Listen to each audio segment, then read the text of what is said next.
샬롬. 오늘도 새벽 말씀 묵상 함께 하시는 성도 여러분, 주님 이름으로 축복합니다. 찬송가 28장 복의 근원 강림하사 찬송하겠습니다.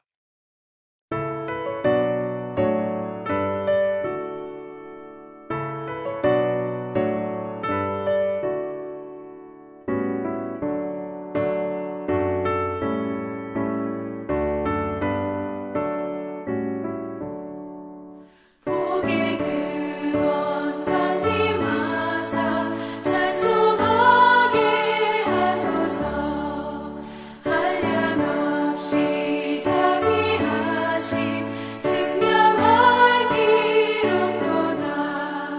천사들의 찬송가를 내게 가르치소서. 구속하신 그 사랑을 항상 찬송합니다. 오늘 함께 나눌 말씀 창세기 27장 1절에서 29절입니다. 이삭이 나이가 많아 눈이 어두워 잘 보지 못하더니 맏아들 에서를 불러 이르되 내 아들아, 내가 여기 있나이다.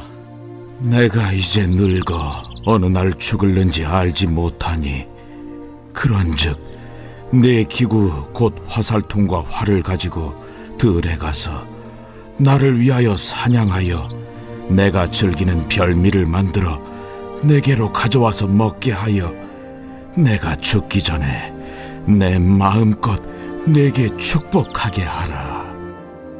이삭이 그의 아들 에서에게 말할 때 리브가가 들었더니 에서가 사냥하여 오려고 들로 나가매 리브가가 그의 아들 야곱에게 말하여 이르되 내 아버지가 내 형 에서에게 말씀하시는 것을 내가 들으니 이르시기를 나를 위하여 사냥하여 가져다가 별미를 만들어 내가 먹게 하여 죽기 전에 여호와 앞에서 내게 축복하게 하라 하셨으니 그런즉 내 아들아, 내 말을 따라 내가 내게 명하는 대로 염소떼에 가서 거기서 좋은 염소 새끼 2마리를 내게로 가져오면 내가 그것으로 내 아버지를 위하여 그가 즐기시는 별미를 만들리니 내가 그것을 내 아버지께 가져다 드려서 그가 죽기 전에 내게 축복하기 위하여 잡수시게 하라.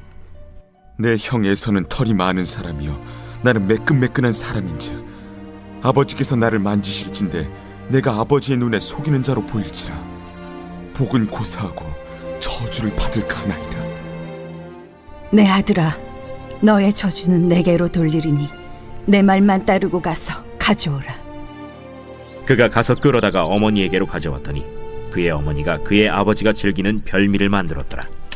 리브가가 집안 자기에게 있는 그의 맏아들 에서의 좋은 의복을 가져다가 그의 작은 아들 야곱에게 입히고 또 염소 새끼의 가죽을 그의 손과 목에 매끈매끈한 곳에 입히고 자기가 만든 별미와 떡을 자기 아들 야곱의 손에 주니 야곱이 아버지에게 나아가서 내 아버지여, 내가 여기 있노라. 내 아들아, 네가 누구냐? 야곱이 아버지에게 대답하되 나는 아버지의 맏아들 에서로소이다. 아버지께서 내게 명하신 대로 내가 하였사오니 원하건대 일어나 앉아서 내가 사냥한 고기를 잡수시고 아버지 마음껏 내게 축복하소서.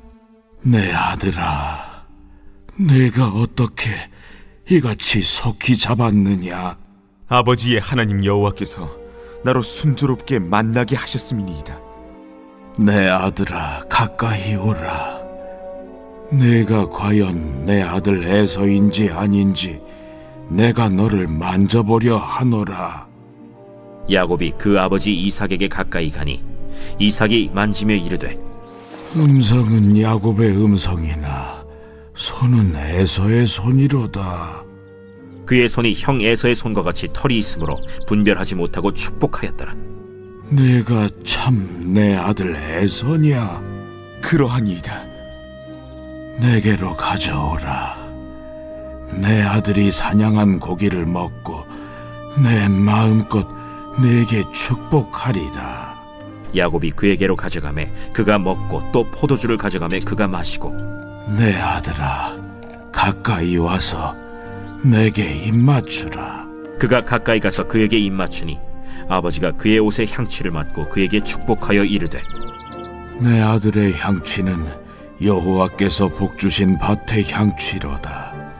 하나님은 하늘의 이슬과 땅의 기름짐이며 풍성한 곡식과 포도주를 내게 주시기를 원하노라. 만민이 너를 섬기고 열국이 내게 굴복하리니 내가 형제들의 주가 되고 내 어머니의 아들들이 내게 굴복하며 너를 저주하는 자는 저주를 받고 너를 축복하는 자는 복을 받기를 원하노라.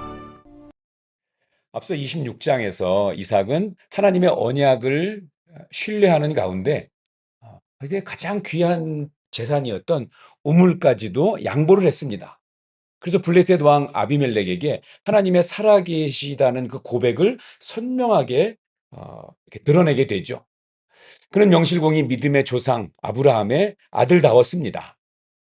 그러나 그의 맏아들 에서는 나이 40세가 되는 해, 그러니까 이삭이 100세가 되던 해 이방 여인과 결혼해서 스스로 언약의 계승자가 아님을 증명하고 있습니다. 그리고 오늘 본문 27장이 시작됩니다. 믿음의 조상은 이 아브라함으로부터 시작해서 이삭, 야곱, 그리고 12지파로 그 족보가 이어집니다. 아브라함은 믿음의 조상입니다. 이삭은 아브라함의 독자이기에 당연히 믿음의 족보에 이름을 올릴 수 있었습니다. 그런데 야곱의 경우는 좀 달랐습니다. 야곱은 독자도 아니었고요. 또 장자도 아니었습니다. 그런데 어떻게 믿음의 족보에 자기의 이름을 올릴 수 있었을까요? 당시 상식과 전통에 의하면 장자가 아버지의 뒤를 이어서 이 족보를 이어가는 게 당연했습니다. 하지만 장남인 에서가 아니라 차남인 야곱이 이 믿음의 족보에 자신의 이름을 올리게 됩니다. 그 결과는 사실은 참으로 냉혹했습니다. 왜냐하면 야곱의 자손들은 하나님으로부터 선택받은 백성이 되어서 12지파 이스라엘을 이루게 되지만 에서의 자손은 이방인이 되었기 때문입니다. 그런데 이 중요한 갈림이 인간의 거짓으로부터 시작되었다는 게 참으로 이해가 되지 않습니다. 야곱은 아버지 이삭이 나이가 많아서 눈이 어두워진 것을 교묘하게 이용해서 자신을 에서라고 속이고 그리고 아버지의 이 축복 기도를 받아냅니다.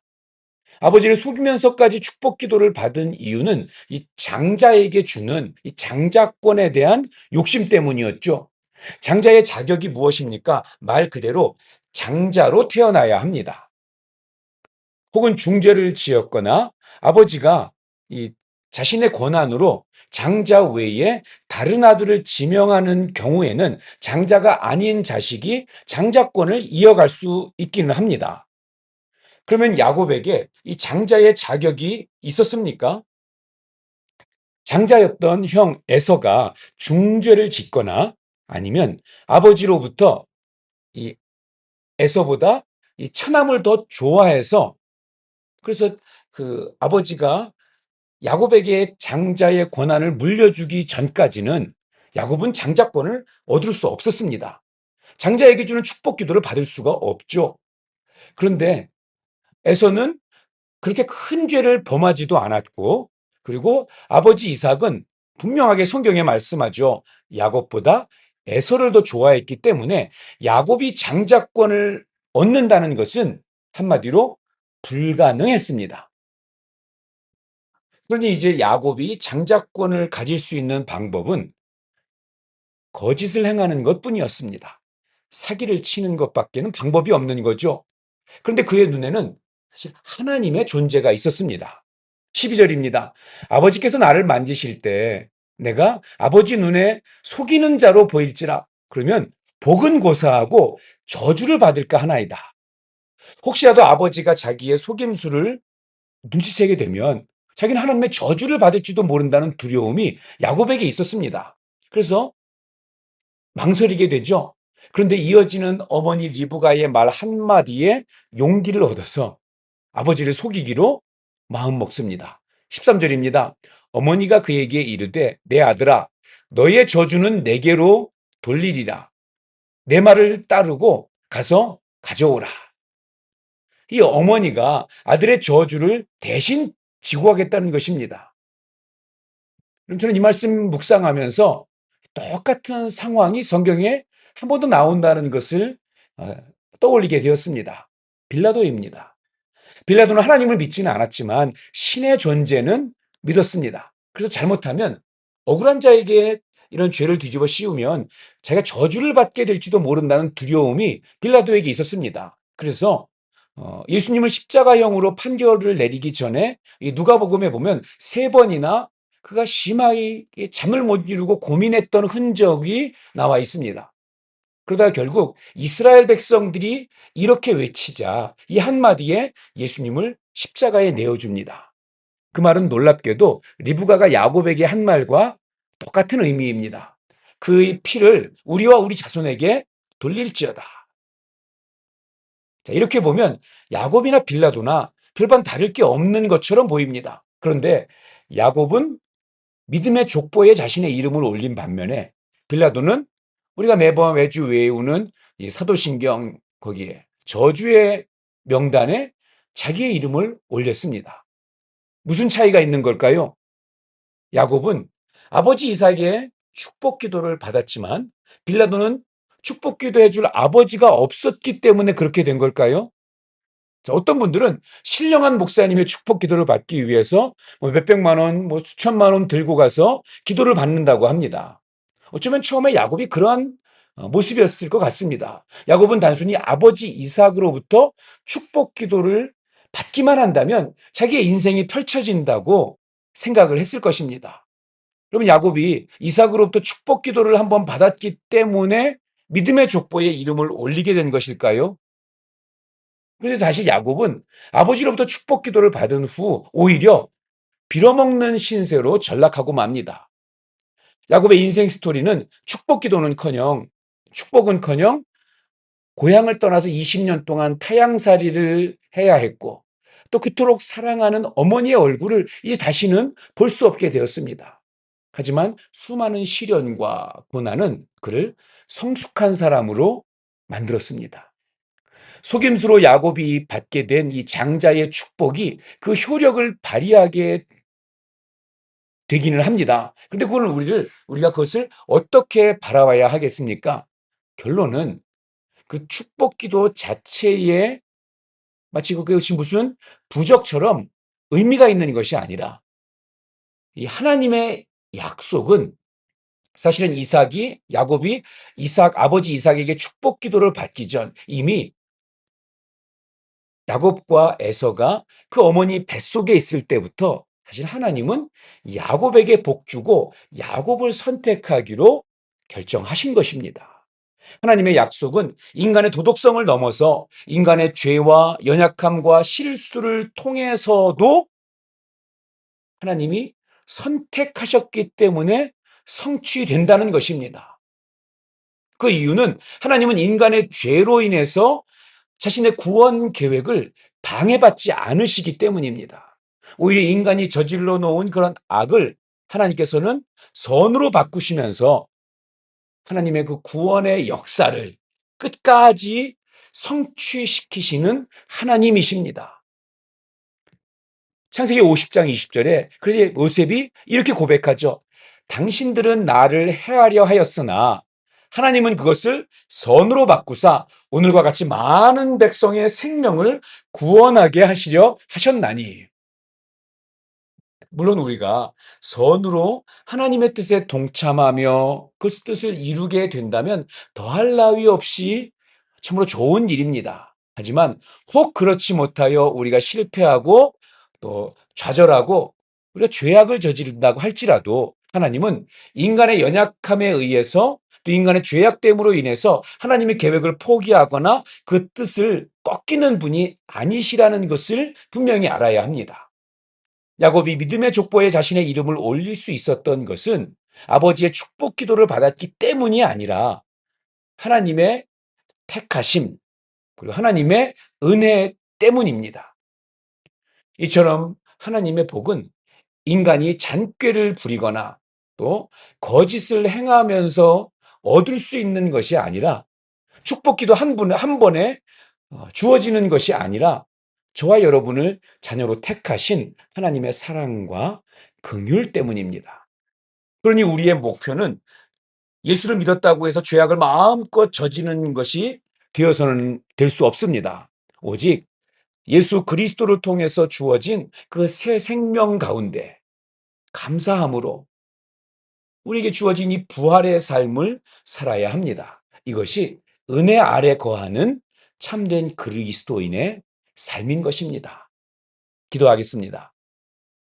사랑이 많으신 하나님, 우리의 실수까지도, 우리의 연약함과 부족함까지도 모두 긍휼히 여기시고 용납하시고 품어주시는 사랑의 하나님 아버지.